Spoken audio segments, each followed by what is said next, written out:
Welcome everybody back to Screen Beans. I am David. And I am Axel Greenberg, and we are closing out the Fear Street trilogy. Uh, the Fear Street trilogy is 6 hours that, I have mixed feelings about it, but my biggest feeling is that it didn't need to be 6 hours of movies. No, it could have been probably two.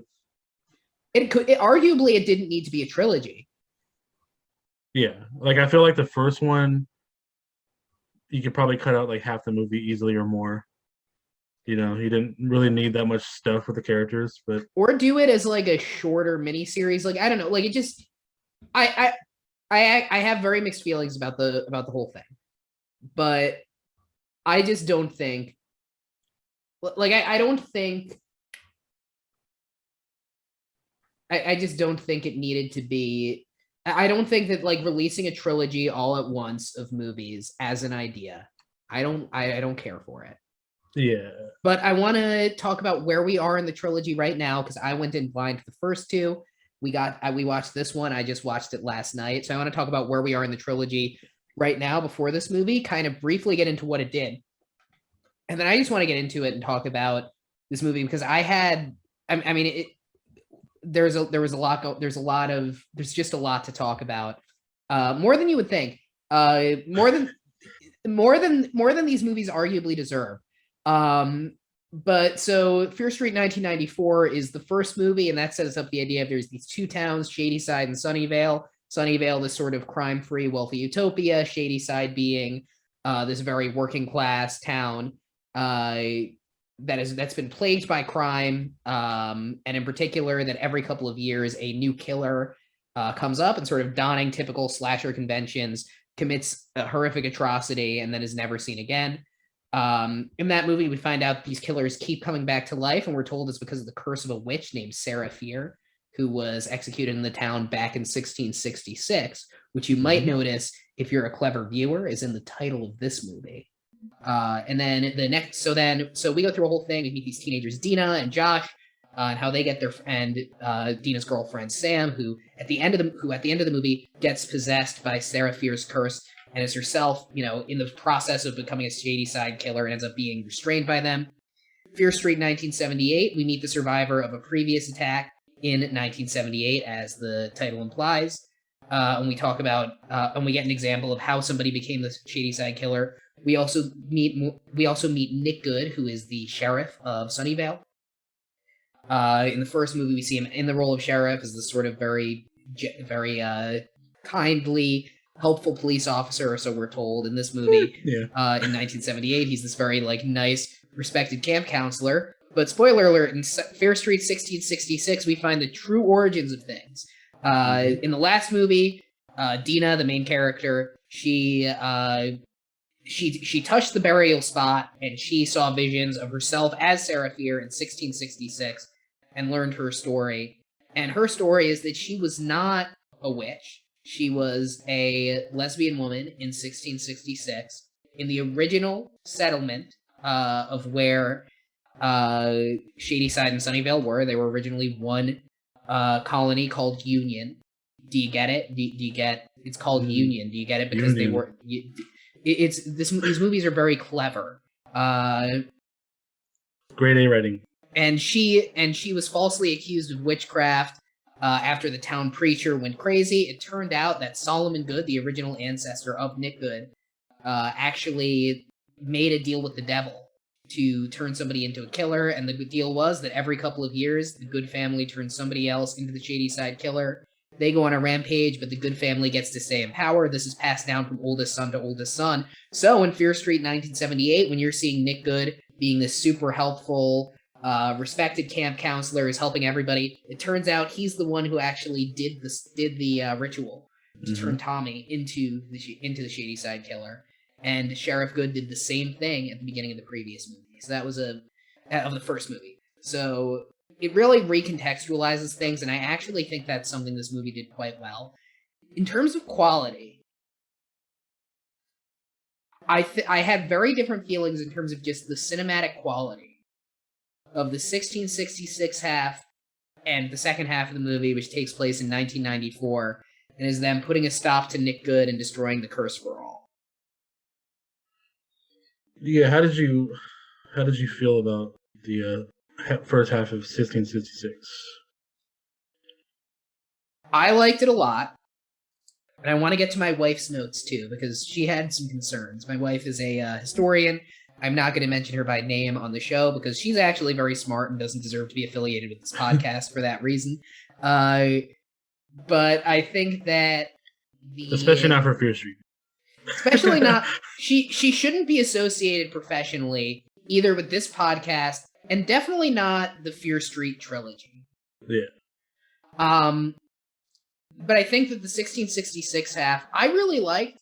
I think it did a good job of coming off as pretty atmospheric. I think it presented this shift in time really well. Even if some of the recastings were a bit questionable. Yeah. There are a few scenes that I really loved in it. One of which is we don't get many actual kills in 1666. But we do get a scene that, if you've ever played the game Bloodborne, is a Bloodborne cutscene, like just fucking done in a movie, basically. Like is something you would see in that game, or any Dark Souls game, really. And it's when the preacher who has become the first Shadyside killer has locked the kids in the chapel, and they eventually get in, and he's just mumbling to himself at the pulpit. And then you look around, and these kids have all been killed, and their eyes have been taken out, and it's really gruesome. And once again, the first movie in this trilogy, no child murder, and by this movie they're going 20. they got 12 right there in one 12, scene. okay. I mean, not on screen, and technically none of them are like on screen. Yeah. But like, it really is like, it became forbidden fruit to the audience and to the filmmakers, I think.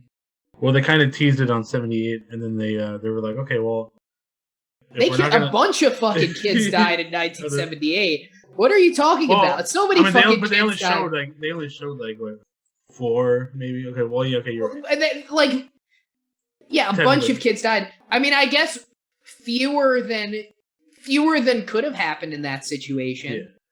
See, but on 1666 though, like, he killed the 12 kids, but all their eyeballs were in the middle of the floor. And I thought that's true. The eyeball thing, and we did get a bit of a preview of the eyeball thing in 1978 when what's that character's name? The character with short blonde hair in that movie. No, it wasn't her. It was Cindy touches the moss, and she sees. Oh yeah, she sees the kids without eyes. It was just a very chilling, well done scene. Yeah. This movie, it definitely went. This movie definitely understood that it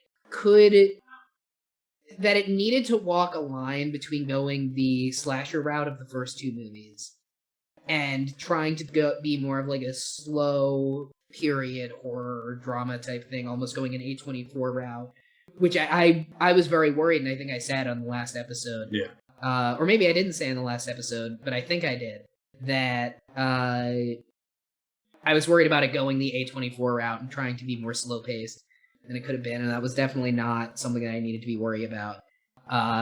It definitely found its sweet spot in 1666, and stuck with it.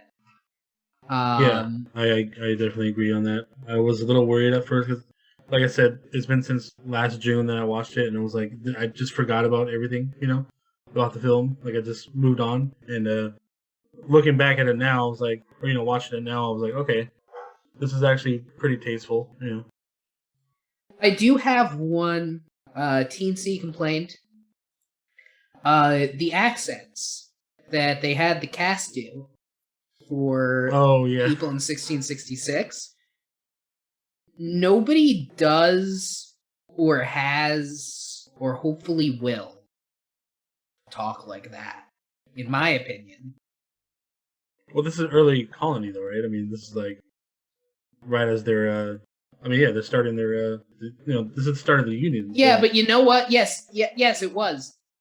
But the specific accents they did, it was just like they just changed every sentence between like an Irish accent, their normal voice, a British accent, a Texas accent for some reason, like a Boston accent. Like it was a roller coaster. Yeah. I didn't even pay And when attention to you that. see a bad when people see bad accents in movies, by the way, this is often blamed on the actor, and that should not be the case. Usually when you're watching a movie and there's a bad accent, it's either the director fucked up or there should be an accent coach on set, depending on the budget, and they fucked up. But the mistake is not. It's almost never the actor's fault if an accent is bad in the movie, because if a director is asking them to do an accent, if a bad accent is happening in the movie, then the director either has the responsibility of saying, "Hey, stop doing that because it's not good," Yeah. or the director like needed to provide better coaching on the accent, or needed to bring in a professional to help them do it. Mm-hmm. I can't imagine that much directorial effort was put into these accents.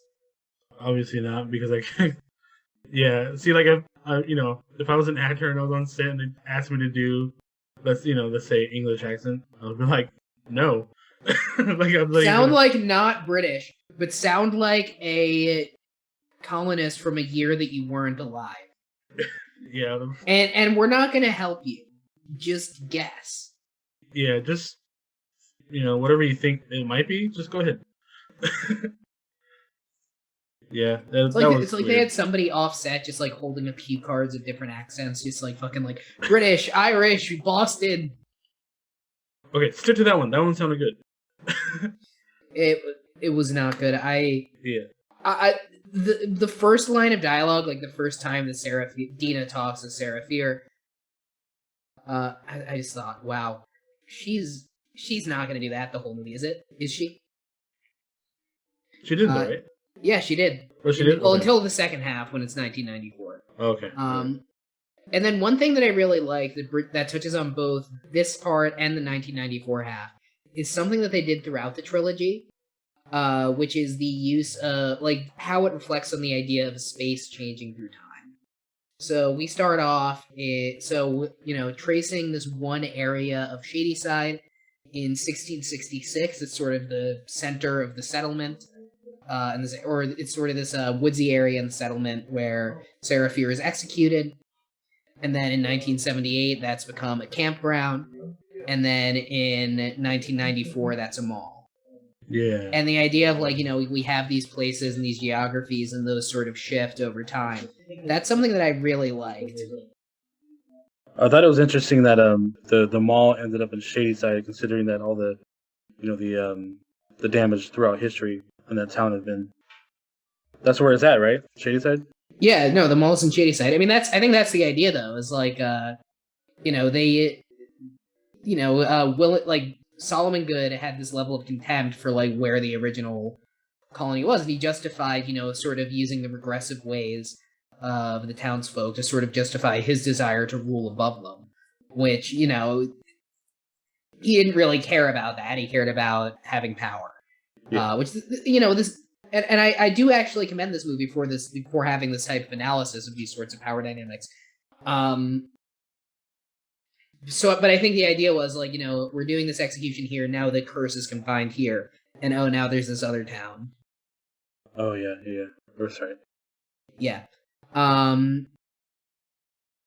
yeah, but I just thought it was something that the movie handles really well, because when you think about sort of the nature, I think, in living in the modern world and living in whether it's a city or a suburb is any area that you are has been so many different things at so many different times, and we don't think about sort of the literal passage of time beneath our feet and what that means. Yeah, for example, my hometown, when I go there now, compared to 20 years ago, it's night and day. Totally different. I mean, you still hear stories and you hear stories of people. Number one, in even in the U.S., people finding arrowheads and stuff dating back hundreds of years, just in their backyard. And obviously, a big part of that is that we wiped out an entire, we committed a mass genocide when we came here, and that's something these movies very much do not want to talk about. Yeah, and I think one thing though so like I said, I was watching this movie with my wife, and she's a historian, and this movie gets into Sarah Fear, just like you find out that Dina and Sam are gay at the time. Sarah Fear and Hannah, who is played by the actress who plays Sam in the first two movies, are in a gay relationship at the time, and that is frowned upon in Puritan 1666 colony. And the two end up having sex in a semi-public place, and then talk about how they could be hanged for it. And my wife just visibly like tensed up and got like really mad. And I was like, is that like, and I thought like, and I'm like, that, like, is that not true? And so I asked her like how it, like, what's not accurate about it. And the way she explained it to me was a few things. One of which is that like what they were doing like at the time was considered indecent, and it would have been illegal. But like it's definitely like it's not something that they would get hanged over.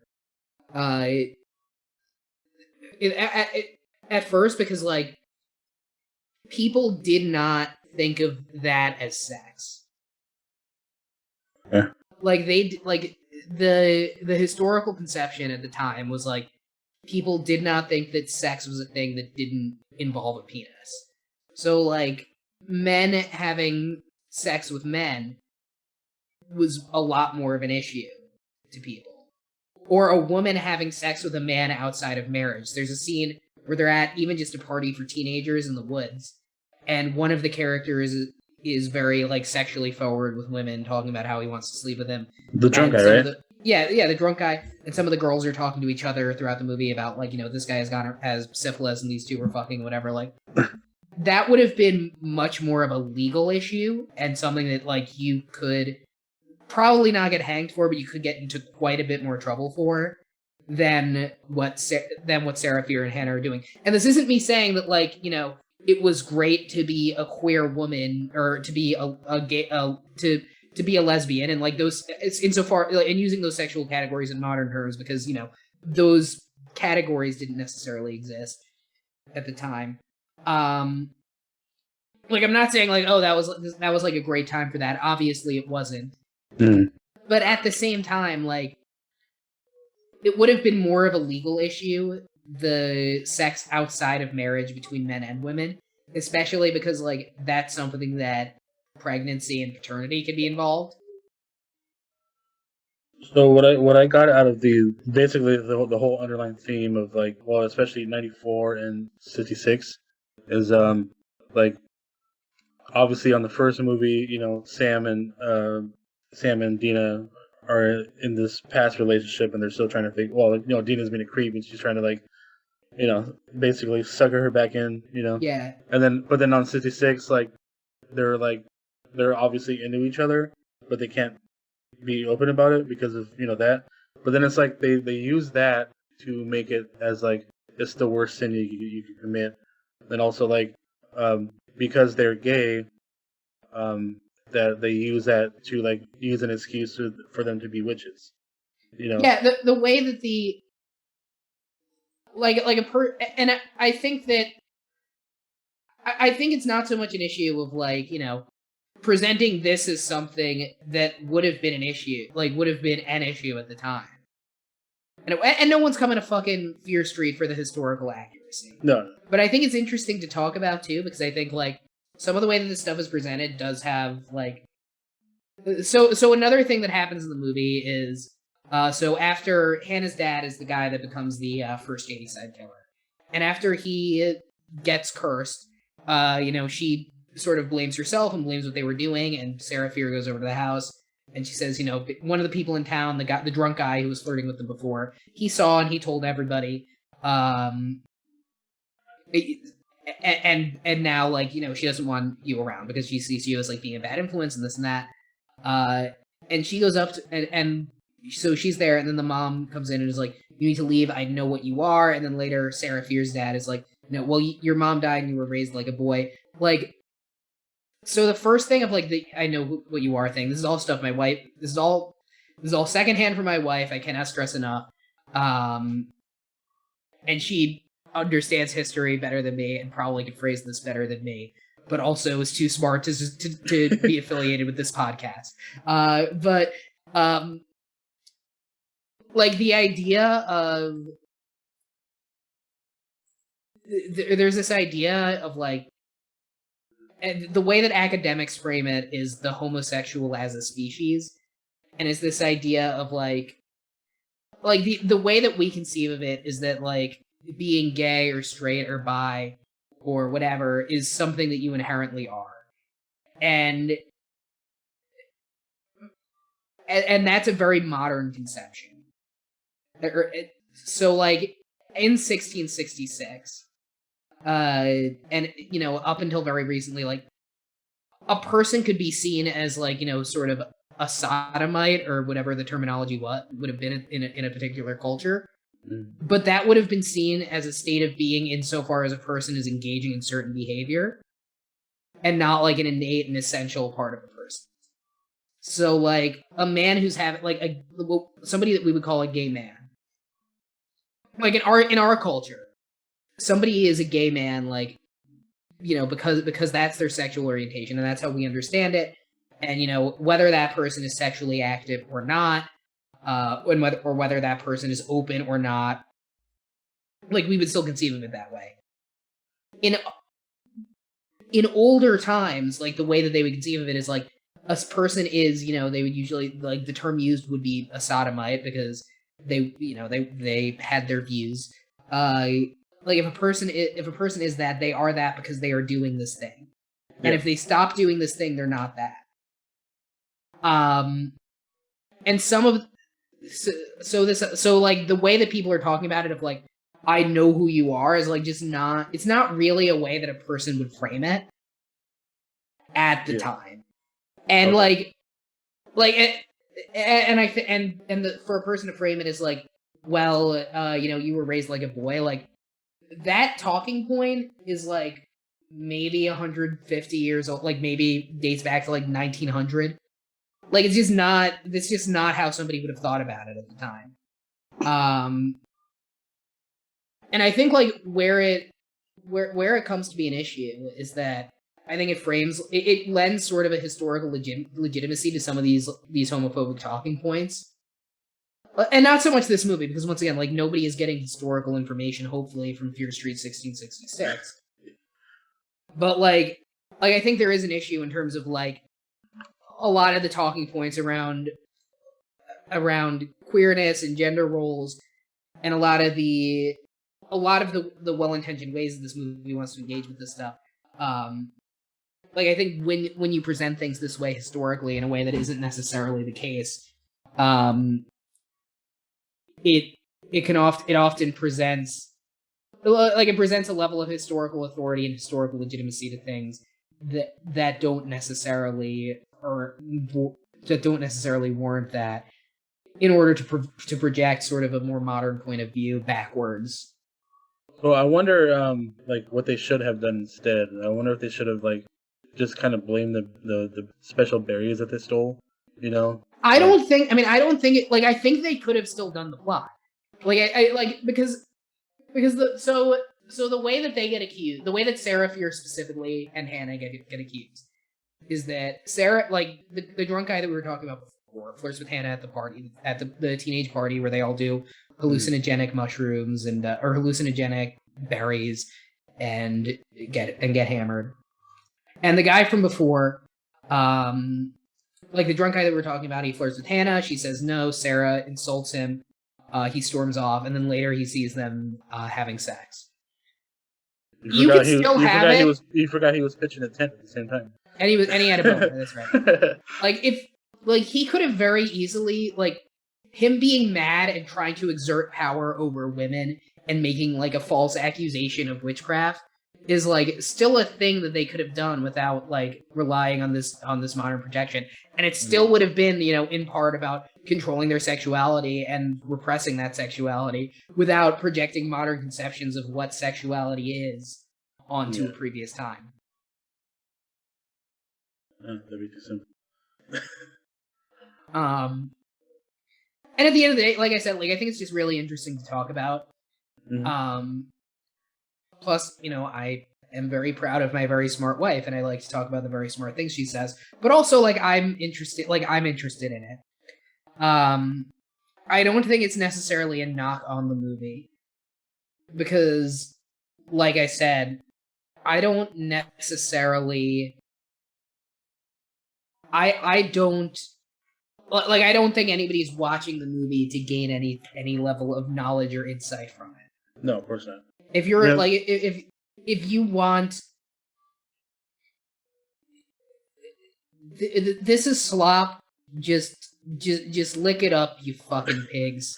Yeah, I mean that's exactly how I walked into it. I was like, you know, this is a teen, you know, semi-horror series. Like, it's not going to be taken seriously. Or Netflix needs to have a category with these movies: Tiger King, fucking Love Is Blind, just called like TV and movies to butt chug, or to butt chug too. Either way. Yeah. On a side note, you know how like you don't want your wife affiliated to the podcast because she's a historian, she's incredibly smart. Mm-hmm. Well, like, so I watched like certain medical shows with my girl, and she's a nurse. So like every episode, she like blurts out stuff that's like inaccurate, and it's hilarious to listen to. You know what I've heard of medical shows, and I know we're not at plugs, but I'm working on a video. I'm not gonna have a video out for a while. I just put one out, and I'm not gonna have one out for a while because I'm working on one where I rewatch Scrubs and talk about it. That's one of my favorite shows. Oh yeah. Apparently Scrubs is the most accurate, like one of the more accurate medical shows. Well, I listened to their podcast, and or I did for a little while, and they had an actual. So the guy that plays JD, or you know, not Zach Braff, but like the character based on JD. Yeah, like, I know who you're talking about. Yeah, he's like literally the one on set that was like telling him, you know, like the ins and outs of each like, you know, subject they were talking about. Or that's crazy. Yeah, so it was. Yeah, I heard incredibly accurate. So I could spend the rest of this podcast talking about Scrubs, but unfortunately, this movie has a half that's set in 1994 as well, and that's where like 1994 was done poorly, in my opinion. Yeah, there was just too many issues. I felt like I don't know. So here's what happens. After, you know, everything that happens, like Sarah loses her hand and she gets hanged and Solomon Good is won and he's like, bah, ha, ha, this will happen forever, my descendants. And then Sarah Fear, like, you know, gets out of the trance and, like, she knows that Nick Good, the sheriff, is responsible.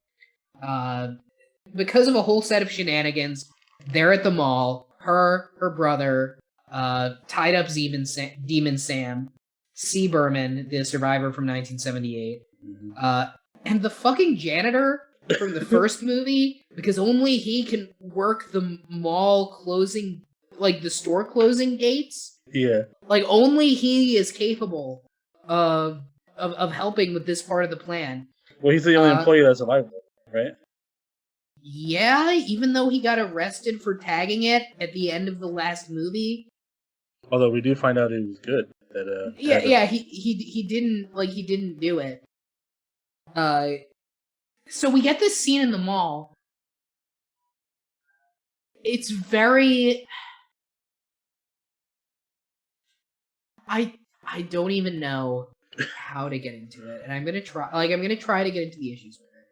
So they mix Dina's blood with paint. And it's like bright green now. It looks like the slime from Slime Time Live or whatever version of that show was on Nickelodeon in your day. Yeah. If there was a Slime Time Live when you were a kid, like when you were Nickelodeon watching age. I don't think it was called Slime Time. I thought it was something else. But I mean, I know that they did it at the Kids' Choice Awards. I think forever, right? Yeah, but there was a show too that they used it on. But I don't think it was called Slime Time. It was something else. I used to watch Nickelodeon had a thing that was called there was Slime Time Live was like it was very early 2000s because it was basically like a parody of TRL. Mm-hmm. So it would be on, and then they would have like their hosts on, and random people would get slime. And they had a character called Pick Boy, who like part of his thing was like, you're picking the show or whatever. I don't remember what people pick.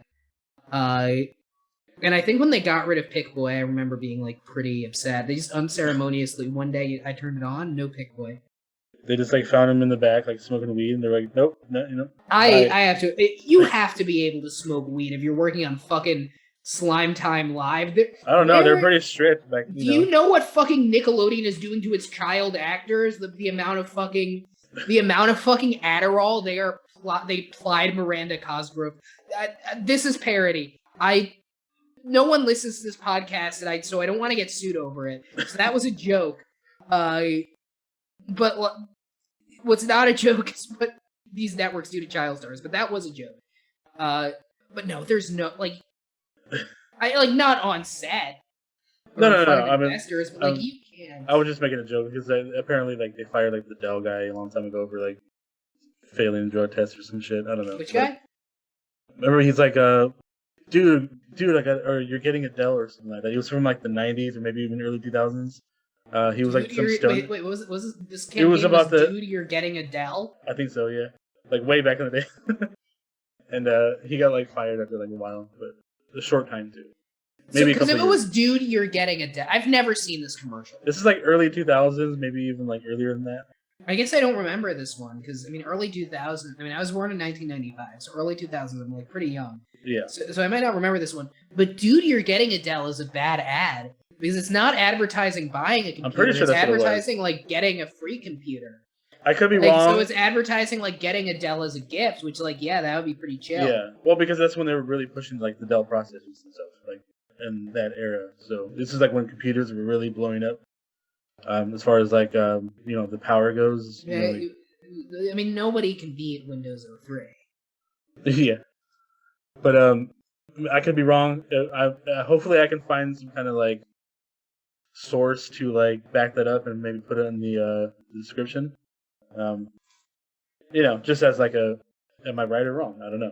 I don't remember for sure, but I know it happened. I know something like that happened. I think our audience does, like, they have expectations of us. So I just want to, I want to get this out of the road, David. Like, if you're fucking misrepresenting early aughts Dell advertising campaigns on what is also my show, my integrity, and you're saying it's dude, you're getting a Dell, and maybe it was dude, you should get a Dell, or no, it wasn't hey that. bro, what time is it? Dell o'clock. I'm not going to prison for you, man. No, I'll take the whole thing. I don't care. But anyway, you know why I went on that tangent? Because I don't want to talk about 1994 because it's not good. The 1994 half of this movie, and not the movie Fear Street 1994, which also isn't good for different reasons. This part, by the way, they call Fear Street 1994 Part 2 in the movie. Like, it stops, and then it says Fear Street 1994 Part 2. Yeah. So technically the order is Fear Street 1994, Fear Street 1978, Fear Street 1666, Fear Street 1994 Part 2 is the last one. Yeah. To wrap up the whole thing. No notes. This is a great use of numbers. I have no notes. I have no criticisms. What I do have a criticism of is this whole fucking mall scene, because all of a sudden we go from like this like really well-paced, pretty interesting, all things considered, historical thing in 1666. Oh, you know what? I want to talk about one other thing I liked about 1666 to avoid talking about this shit at the fucking mall. One other thing I liked about 1666 was that because there's no refrigeration or air conditioning or anything like that, the people who become shady, like when you see the guy who's become the shady side killer and he's just mumbling in the house, you see like flies flying around his head because because the idea is like he's already kind of dead, but you don't see that in modern times. I don't know why you don't see it in 1978. Probably because they didn't put it in. But in 1994, you don't see it because it's like, oh, like, it's modern, like, people are inside for a lot of it, so they're around air conditioning, and he's, like, just out in the sun all the time. I really thought that was, like, a really cool way to do it. Yeah, but I also feel like people probably stank a lot more back in in 1866. So In like, 1660. so Yeah, do- no, yeah, so do- yeah. I So don't like, think people smelled good. yeah. I mean, you bathe what, like once a week or twice a week maybe, like if you're lucky. Historically, by the way, the Jewish people, we have always bathed. We have always been taking fucking baths. It's the rest of you that have been fucking like rolling around in plates of butter or whatever the fuck you do. What people did in goddamn Norway or Got whatever some the fuck. sweaty balls. Yeah. But Gross. like the fucking Germans talking about how we're inferior while taking a fucking sauerkraut enema. But like, yeah, people smelled bad, but they didn't have fucking flies buzzing around their heads 24/7. Early settlement? I don't know, dude. Like, the point is only he Yeah. had it because I I think the know. implication I was get that what you he's like mean. a dead body. Yeah. Yeah. So that was No, really good. that is a good point. I didn't even think about that until you just mentioned it, obviously. But yeah. It's too bad Very, there's very no good point. second half set in 1994 to talk about. So we're all set. It's a great movie. No, this fucking mall scene. Okay, number one, it is half the goddamn movie, and we just got this like interesting, dark, pretty cool. Like it's not perfect. It's still schlock. But, like pretty cool, like thing. It's built on the lore, and we're like, okay, I'm really excited to see where it goes. How about we go from that to wasting my time with this dime store fucking Home Alone shit Yeah. I was for an hour, for a fucking hour. I was like, cool, I guess.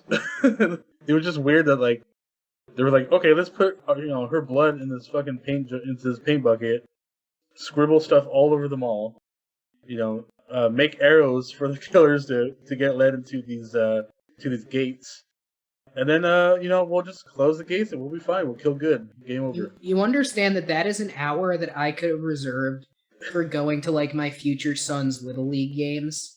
Yeah. Well, you'll never get it back. I'll, and like so the scene's just really poorly edited. So they're going from like store to store in the mall, and like you don't know what's going on, if they're winning or losing. All the killers and Nick come.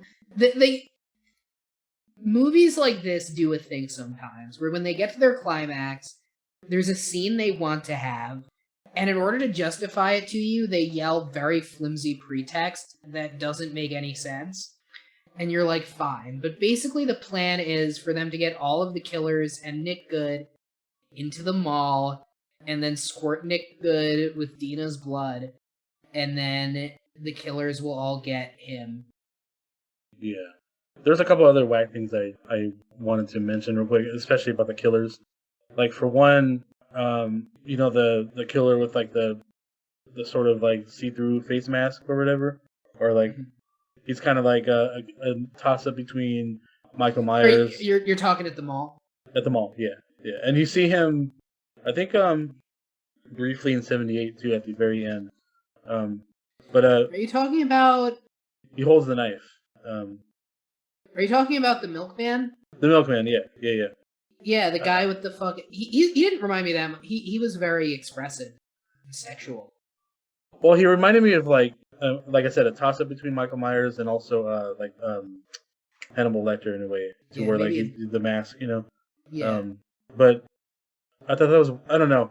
It was weird that they brought all of these essential monsters or undead or whatever you want to call them, and they don't even use like the milkman obviously like does some damage, Mm-hmm. but then like the little baseball dude, I forgot his name, Bobby something, or whatever the fuck his name is. He was basically like child's play.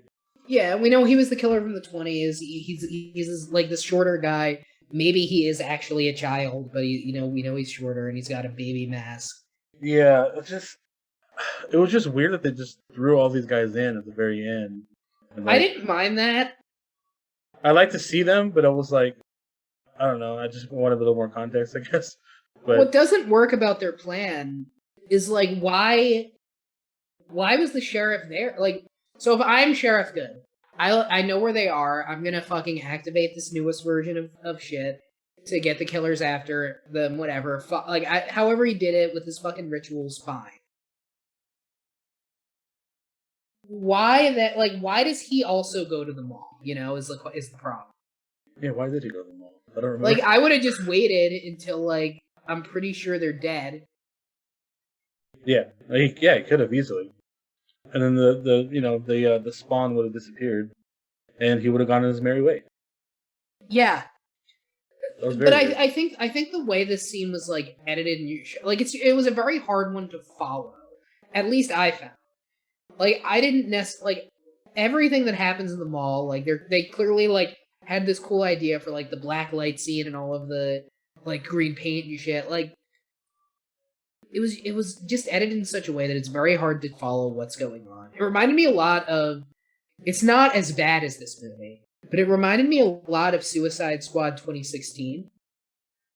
Where, like, at least for me, the Okay. biggest problem with that movie is during any particular action scene, you cannot follow what's going on because they're cutting from one thing to another in such a way that you're not getting a good sense of distance, timing. And I think this scene was very similar to that, and that wouldn't be a problem if it isn't half the goddamn movie. Yeah, this movie's just, or at least this half of the movie was just pretty ridiculous. Yeah, and as a way to end the trilogy too, yeah, I thought it was a problem. I mean, it eventually, I thought as well too, like it was just a weird choice for them to go from like literal child murder. Like you can't do literal child murder and then be trying to do Home Alone shit. Or like cheesy like 80s like tweenage B horror shit after I just saw a dozen children with their eyes poked out. I feel like they were trying to pull the heartstrings of like the old generation like me, like they were like let's put in some Home Yeah, Alone the shit, fucking nostalgia bait, yeah. Yeah. And that's fine, but like you have to nostalgia bait off of a different type of thing from that time if you are murdering a child in your movie. Like it is tonally inconsistent. Yeah. Like it felt very jarring and out of place after the movie I just watched. This is something they definitely could have pulled off in Fear Street 1994 before they had raised the stakes. By the point in this movie, like the way that this feels borderline slapstick. Yeah, I don't. Well, they didn't really have room to do that kind of thing, though. No, they didn't. But then they should. Like, I guess what I'm saying is there should have been a different climax in this movie. Yeah. Like I said, nostalgia. They probably wanted to end it at the mall because people love the old school malls. Yeah, but I mean, and the scene ends, and eventually, they do. She finally stops Nick Good and stops the curse as a whole. Sam is brought back. Everybody lives. Nick Good is dead, and and everything is brought to light, which is good. But like, so as a whole, how did you feel about the way this wraps up the trilogy? How did you feel about this as a movie on its own right? How did you feel about the trilogy as a whole? Are you glad you watched the trilogy? I'm not glad I watched the trilogy again.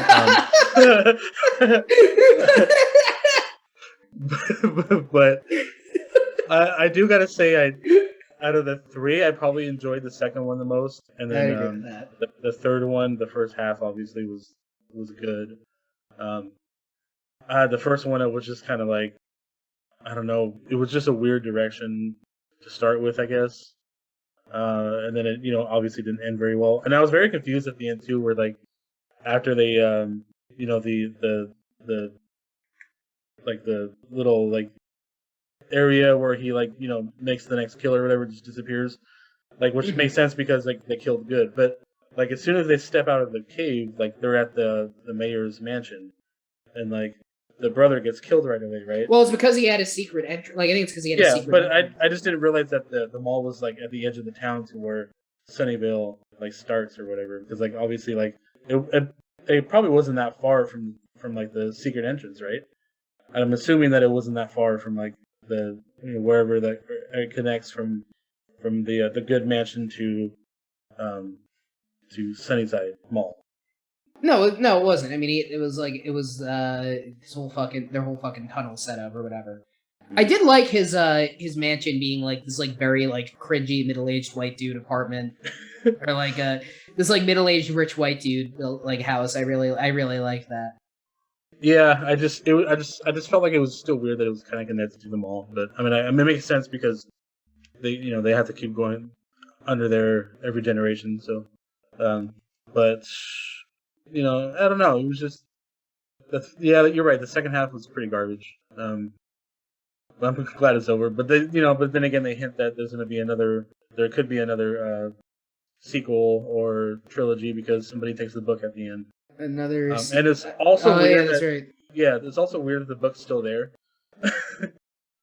Like yeah, just they should have probably dealt with that, but like obviously as a teenager there is another that you can't. I hope that was just for the sake of it. I hope there are no plans for another trilogy. I find these movies incredibly frustrating, and maybe like because there's so much like there's a lot in them individually that I like. I really like 78. I thought 1994 could have been a good movie. Its big problem was that it didn't understand that part of what makes the slasher genre interesting is the individuality of its killers. But there was a lot in it that could have been really great. Yeah, so I felt like they struggled on that one, first one, and even the second half of the third one because like you see all these killers from the different eras that they only briefly mentioned.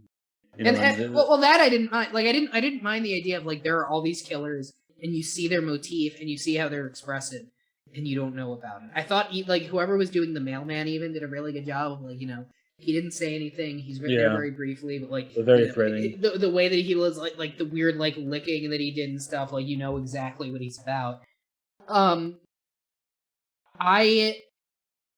But wasting it on this fucking like this disaster of a mall scene was a problem. Yeah. But like you get a first half of the movie that's like really good and interesting. You get the way that the movie handles the lore, the way the movie like uses its third movie to recontextualize everything you've seen. Where like Nick seems like the hero of Fear Street 1978, and then you realize that he's responsible for all of this. And when he's tormented about it, he's tormented about it in the sense of like, oh, I just had to start this curse, and I didn't want to, but like now a bunch of people are gonna die. No, he's not. He's more tormented about like how he's like putting Ziggy at threat because he still for some reason loves her apparently.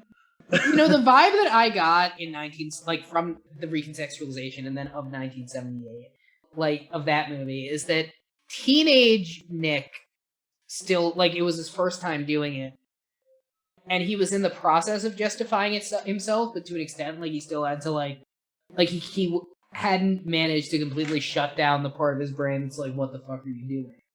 Yeah.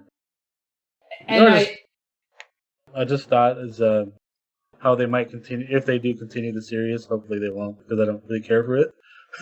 But I feel like Nick Good probably has a kid already, and the child probably took the book from the altar or whatever that is. I mean,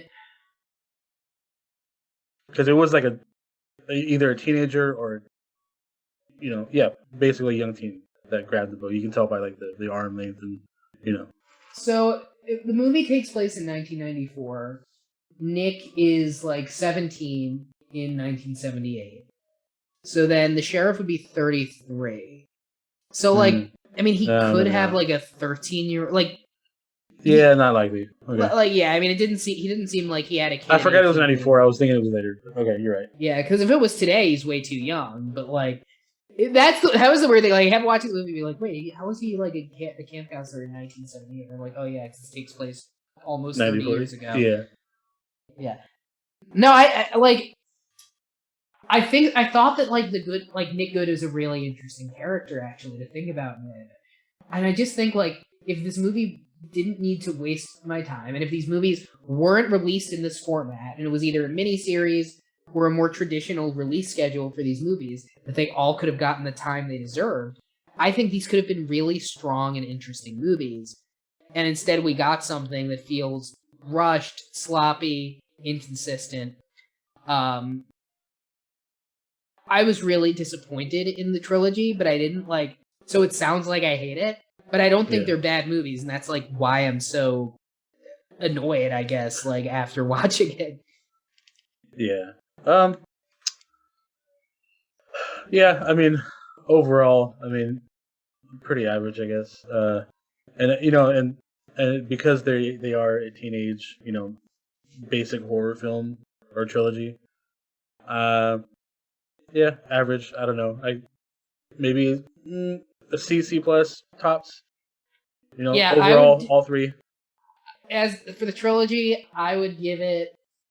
I'd give the trilogy we got a C minus, and I think the trilogy that exists within these movies that we didn't get is probably an A minus. Like I think there is a way that the Fear Street trilogy could have been actually excellent movies that we could have been talking about for decades. Totally. Like with a lot of these same ideas, if they just gave them time, if they just let them breathe, and if they didn't need to waste my time on like this weird fucking Stranger Things shit at the end. I'm sure they had a deadline. They were like, okay, let's wrap the shit up. No, for sure, and I think that's almost why you don't want to release a trilogy like it's one movie. Yeah. But like, yeah, I think even as a miniseries it could have been better. But I don't hate these movies. Look, if you want some horror movies to watch, like these are available. They're good, but they're fine. I get like. It's just frustrating when you're watching a movie and being like, I see a world where there's a movie, like this movie became something that I really like, but it didn't get to become that for whatever reason. Or they didn't want it to become that. And either way, like, so like how do I evaluate the movie that I have when I'm seeing the skeleton of the movie that I want within it? Yeah, I just feel like don't expect to see a cult classic, in these films. No, but like so. I don't, but I also No, I'm saying like I try to leave myself with the potential like to hope for it, like with every movie. Like I try to go into every movie like thinking it could be my next favorite movie, and then I end up like being frequently disappointed. But like I try to like it makes movies more exciting when you think that way, Of course, yeah. So my takeaway from, overall is just for me it was more the whole nostalgia of like all the little cool things I liked as a childhood, or even now. That definitely touched, pulled on my heartstrings a little bit. So, but overall, like I said, they were good, not horrible, not great, just good.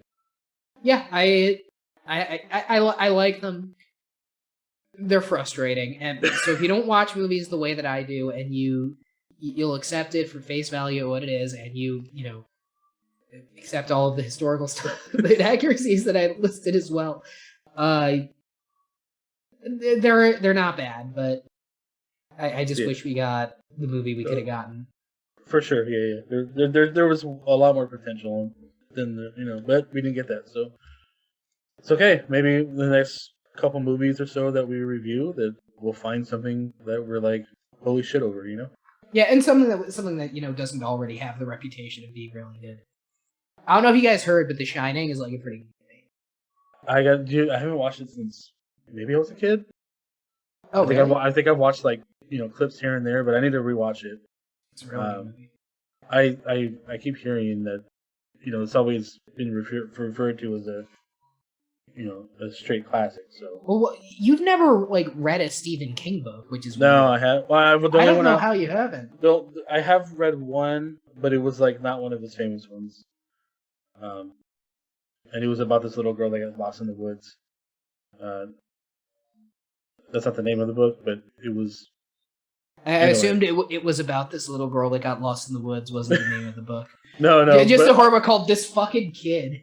Yeah, this dipshit kid gets lost in the woods. No, that was the only book I read, and it was very strange. Yeah, I need to read all his like, other classes like it and stuff. But one day I'll get there. Just tonight I'm tired. And one day we'll get to the end of this podcast, and that day is now. Yeah, which is now. Do you have anything you want to plug or talk about, or anything? Yeah, just follow my Twitter Prophecy, PROPHESEA. I am on Instagram, Kelly _DTO. my main podcast, Kelly DTO, on Spotify, Apple, etc. That's it. You can follow me on Twitter, Axel Greenberg. And by the way, about Twitter, yeah, I post my. If I don't get, like, I see people on Twitter, they don't get the fucking Wordle. They're posting their X out of 6. Don't expect me to do that if you follow me on Twitter, please. I'm not going to be that vulnerable with my audience. If I get the Wordle in 3, you'll see it. If I don't get it, I'm not posting my Wordle that day. Don't ask me. But you can follow me on Twitter. You can find me on YouTube, Axel Greenberg. Just put out a new video called The Batman and the Death of the Cinematic Universe, sort of what I think about where comic book movies are, what I thought, and where I think they should go. I made that podcast before that episode before I saw The Batman. After watching The Batman, it's a fucking great movie, and I feel vindicated. My next video will probably be out a good while from now, but I'm going to be doing a thorough recap of Scrubs. Nothing fucking Quentin Reviews level, 24-hour, whatever, but it'll be pretty long and pretty good, hopefully. So definitely check it out and jump on the train. Oh yeah, love Scrubs. Great show. Oh yeah. So next week we will put out something we haven't discussed yet, but we will. And Stay tuned. yeah. Good night or good day, folks.